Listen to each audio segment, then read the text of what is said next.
Cher univers, le monde touche à sa fin. L'air est pollué, les océans contaminés, les animaux disparaissent, les économies se sont effondrées.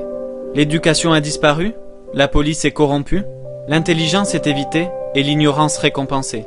Les gens sont déprimés et en colère, donc tout le monde est médicamenté. Nous nous croisons dans la rue, et si nous parlons, c'est une communication robotique, dénuée de sens.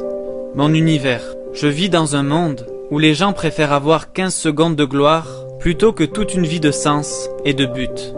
Les écoles privilégient la compétition à la coopération. Les notes déterminent si tu es une bonne personne ou si tu ne l'es pas. Notre gouvernement construit 2 fois plus de prisons qu'il y a 10 ans, mais elles restent toujours pleines à craquer. Aujourd'hui, il est plus facile de trouver un Big Mac qu'une simple pomme. Et quand vous trouvez la pomme, elle a été génétiquement transformée. Les présidents mentent, les politiciens nous trompent et on ne s'en rend même pas compte. La religion est toujours un problème. Mais comment leur faire comprendre, mon univers, qu'un Dieu partageant la violence ne peut exister?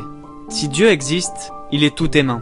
92% des chansons à la radio parlent de sexe. Les enfants préfèrent jouer à Fortnite plutôt que de sortir dehors. La technologie nous donne tout ce dont nous pourrions rêver, et en même temps, elle nous vole tout ce dont nous avons vraiment besoin. La personne moyenne regarde 5 heures de télévision par jour, et les films montrent plus de violence que jamais. La fierté est à son plus haut niveau, l'humilité est au plus bas.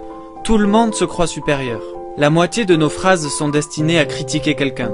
Il ne reste plus beaucoup d'êtres humains, toutes les choses humaines ont disparu. L'argent est toujours la racine du mal. Les bonnes actions ne sont faites que lorsqu'il y a un bénéfice derrière. Les 3/4 des vidéos sur TikTok nous montrent les malheurs des autres. Nous en rions et les partageons avec nos amis.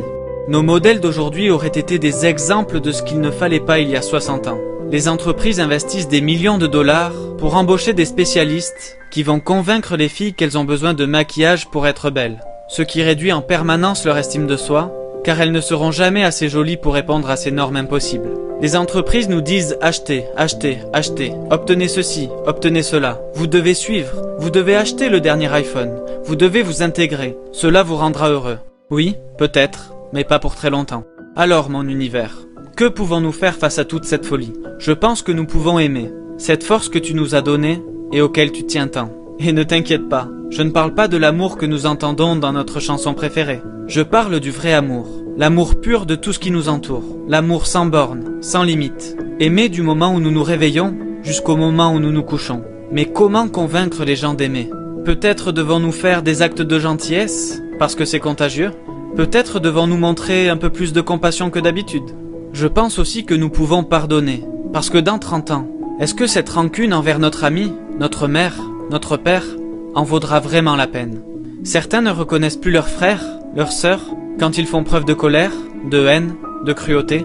Mais une fois que nous aimons vraiment, nous rencontrons la colère avec sympathie, la haine avec compassion, la cruauté avec gentillesse, car nous comprenons enfin que l'amour est l'arme la plus puissante sur terre. Au lieu d'essayer de changer les autres, nous pouvons d'abord nous changer nous-mêmes. Nous pouvons changer nos cœurs. Robert Kennedy a dit un jour que peu d'entre nous auront la grandeur de changer l'histoire. Mais chacun d'entre nous peut changer une petite partie des événements pour que la totalité de tous ces actes permette d'écrire l'histoire d'une génération.